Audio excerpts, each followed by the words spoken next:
Hi Stampers, this is Diane Roberts from scoreat4.25.blogspot.com saying hello, wanting to show you a little bit about my card that I put on the Pals Paper Arts Color Challenge today. Today being February 13th, the day before Valentine's Day. This is the card that I had on my blog this morning. I'm sorry, this will post tomorrow, so I'll say yesterday. This was on my my blog yesterday for the Pals Paper Arts Challenge, which is open until next Tuesday. So if you have an opportunity to whip up a card using these three colors, we would love to have you join us in the challenge. As you can see, the colors this week are Gumball Green, Pumpkin Pie, and Whisper White. This was my card for today. What I thought I would do is twofold.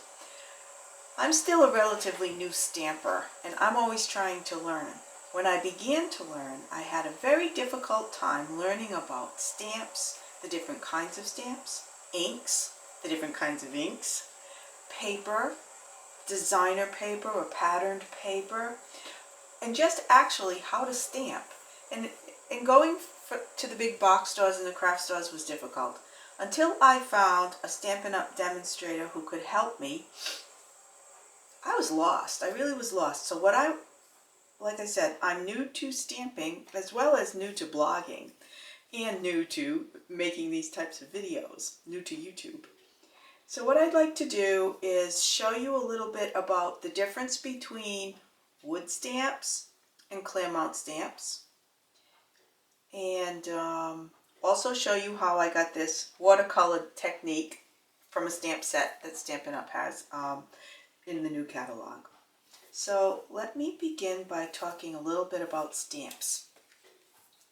There are your wood stamps, basic wood stamps, rubber stamps that are mounted on wood. Here's a sentiment set that Stampin' Up! Makes called Teeny Tiny Wishes.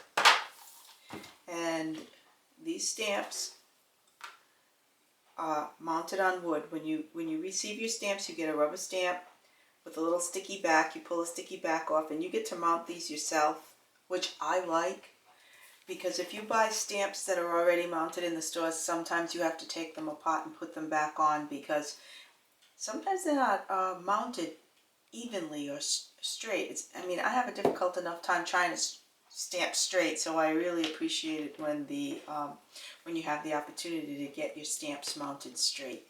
So this is your basic rubber stamp that's affixed to a wooden block, and then you have your still rubber stamps, and here's a Happy Watercolor set that I'm going to use today. As you can see, this was the image here that I used on my card today. That image, as well as this block of watercolor. It's a really cool stamp. It doesn't look like much, but you'll see when we do it how neat it is. So these are also rubber stamps that affix to an acrylic block.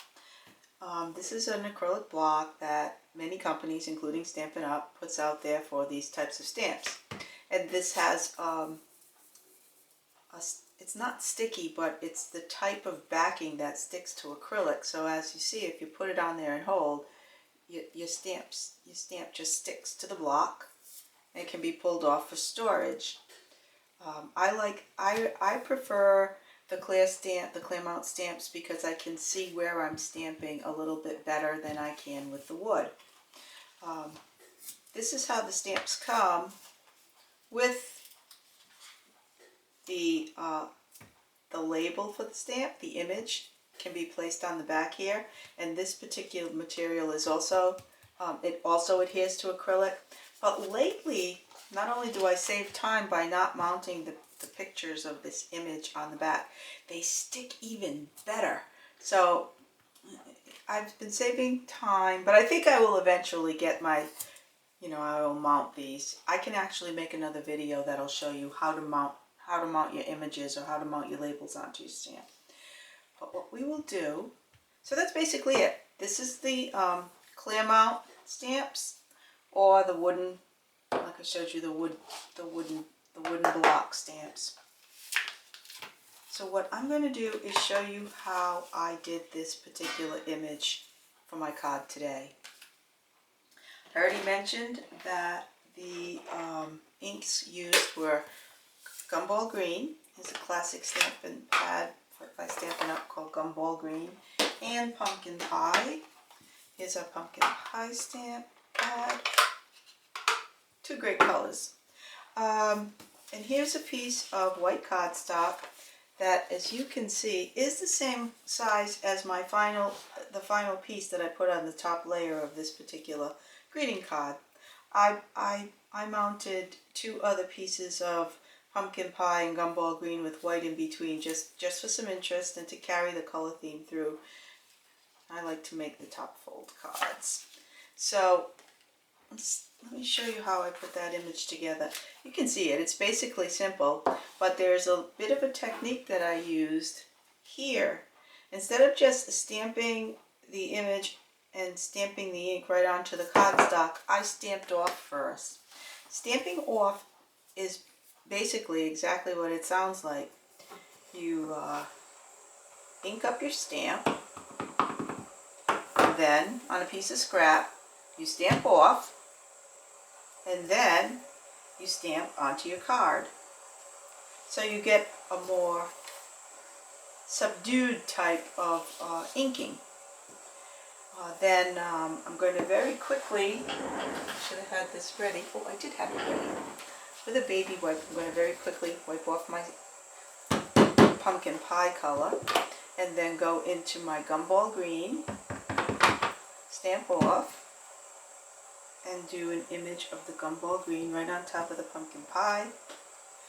Again, it's a very nice watercolor look, very subdued. I really like it. Now for our final top image, again, stamp the Pumpkin Pie, stamp off, and put my third image on top here.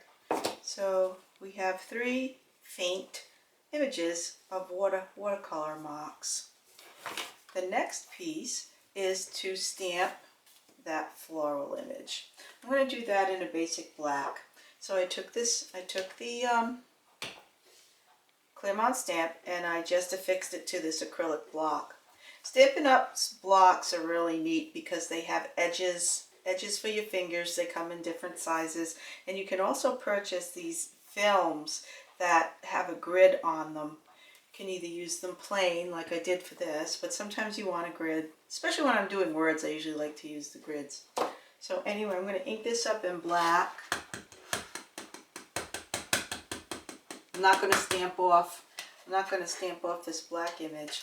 Sometimes when you have a longer image, it's worth it to just look at your stamp upside down and put your ink on so you can see how evenly it's placed or not. And the secret to stamping is to stamp straight down and straight up. No bouncing, no swishing it back and forth, because that's how you don't get as quite clear an image. Now I'm hoping and praying that this is going to come out appropriately so that I get a nice image here. So we're just going to go straight down and straight up. And there we have it. There's our little flower that is stamped. But as you'll know, I do have some color in there. So I want to show you what I did for the coloring. I took a Stampin' Up Stampin' Right marker, which has two ends for coloring. Here is your brush end, and here is more of a journaling end. So if you wanted to write something in your card, you could use that end, but this is the end that we use for coloring. So what I want to do is just color the stems, and I'm just going to go up and color this stem with the marker. You know what I'm going to do? I'm going to do it with the journaling end because I'm a little shaky tonight. Not that I had too much coffee. I think it's because I'm doing a video. And hopefully I'm not getting my head in the video. Well, you can see from what I'm doing, we're just going to fill in the stem so that you have a little more green. I kind of like it that it looks nice to fill in the green on the pumpkin pie side. Was I supposed to use pumpkin pie or, you know what I'm thinking? Maybe it was crisp cantaloupe. No, I think it was pumpkin pie. Yes, it was pumpkin pie. It was only this morning and I can't even remember what color the card was. A little forgetful. Okay, so that's probably enough green. Let's make that a stem and make that a little bit of a leaf. Okay, so we do that.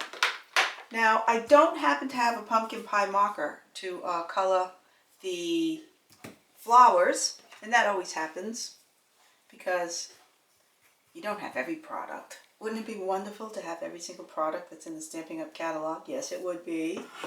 But do I have them all? No. So what I'm doing is using what we call an aqua painter. And these aqua painters are just little pens that you unscrew and you put some water in the pen. This barrel holds water. I'm a little low, but I can hear that there's a little bit of water still left. So you take your paintbrush of your aqua painter and just take some of your pumpkin pie color and you use that to actually paint your flowers. This is so fun. If you liked to color when you were a kid, you'll love to do this painting because there's not a lot to it. It doesn't take long at all, and because there's water there, you just kind of swish that ink and swish the color around, and it's so fun. I can't tell you how much fun this is. I love to color. So here we go. And as you can see, because I inked off the pumpkin pie the first time I put the background colors on, it's a little lighter than what these leaves are turning out for these pretty flowers. And then they look a little different as we put the pumpkin pie on top of the gumball green background. I just love it. I just think it's so pretty and fun. This is where I come after work in the evening and make a card or plan a card or maybe just cut out a bunch of cards to make on the weekend. Because it's all fun. It's even fun to clean up and get everything all organized again. Okay, so this is a quick coloring job. And what I did on my card for today's blog was to put some pearls. Stampin' Up! Sells these, what they call basic jewel pearls. They come in all these different sizes. And I put some pearls on my card here in these flowers. So I'll just want to show you, I'll just do one just so you can see how it works. I take my paper piercer, and these pearls have sticky backs. So in order to get the pearl off the paper that it comes on, is I just take either the points of some scissors or this little paper piercer, pull off the pearl, and just place it wherever it is I'd like to put it down. You put it down and it's stuck. Take another one and just to give you the idea. That's how that works. Isn't that pretty? I'll put the rest of those pearls on there later. Now what I was thinking of doing, instead of making a sympathy card, I happened to put, out of this wooden stamp set of sentiments, I pulled the Happy Mother's Day stamp. I'm hoping I'm going to be able to stamp it straight without my Stamp-A-Majig. So let me test it out here. Not too bad. Okay. So what I'm going to try to do is line this up on my grid paper. I'd be lost without grid paper. Maybe put it about here. I really think this is going to be crooked, but here goes nothing, right? Not too bad. And there you have it. Happy Mother's Day, which I can just put some paper backing on it and stick it on my card. And I'll show you. I enjoy making, as I said, the top fold cards. I think I have one around here. Oh, here it is. I previously cut out a piece of white. This is the Whisper White. Again, it's a half sheet of 8.5 by 11 inch paper that I cut in half at 4 1/4, scored it at 5 1/2, and it'll be the perfect size for this card. As a matter of fact, even without putting the color on, we could put this on dimensionals and just lift it up off the card and it would be white on white, and I think that's really pretty for Mother's Day too, maybe with a little white ribbon. Well, we'll see. I'll finish this off probably later tonight, but I want to thank you for stopping by. Hope you enjoyed learning about the different kinds of stamps, clear mount and wood. We also have some other stamps called photopolymer stamps that I really love, and we can talk about those in another video. But thanks for stopping by and happy stamping.